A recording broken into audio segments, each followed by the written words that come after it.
Teach us about that newness. The idea of newness. What do you think about that?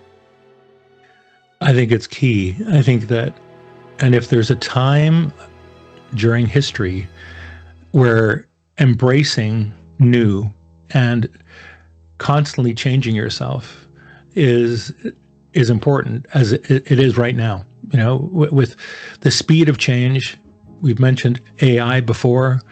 AI is going to totally change everything in the world, right? We hope for the positive, and we can also start to influence the positive as well. But anybody that doesn't take time to think for themselves in terms of what can I do to further improve myself, or hey, let's come up with something that is new, a new approach to doing something, and also really importantly, feeling comfortable to leave the old. A lot of people stick with the old, and as you get older, like my contemporaries are like, oh no, we do it, that's the way we used to do it. No, it doesn't matter. Anytime I ever hear anybody say that, well, we've tried that before, or no, it works fine the way it is. It's like, no, you got to constantly be thinking about how to improve it, but it shouldn't only be new.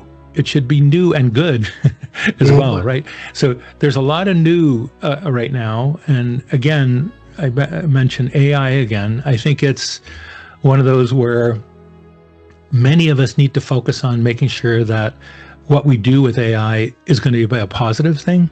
And when even the godfather of AI, Geoffrey Hinton, talks about that there's all kinds of positives about AI, and a lot of us experiencing those right now, but there's also real negatives. And so we need to really be focused on kind of the ethics, to really focus on, as an example, AI is going to be taking a lot of people's jobs, various types of jobs or parts of jobs.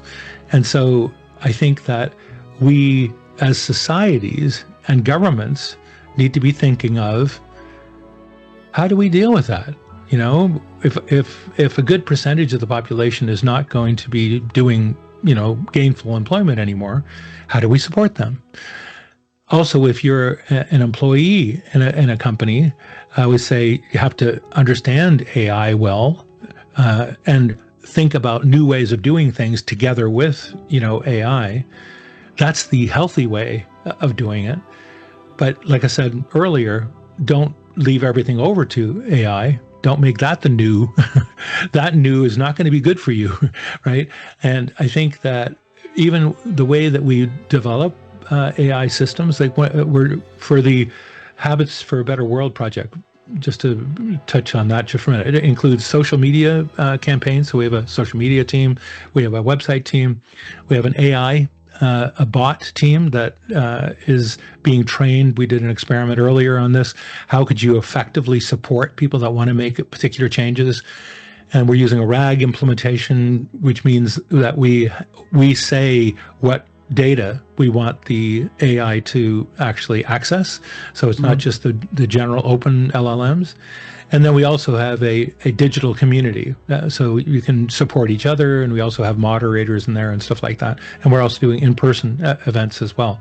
But in each of those things, when we talked about doing AI as part of our thing, we said, okay, you know what?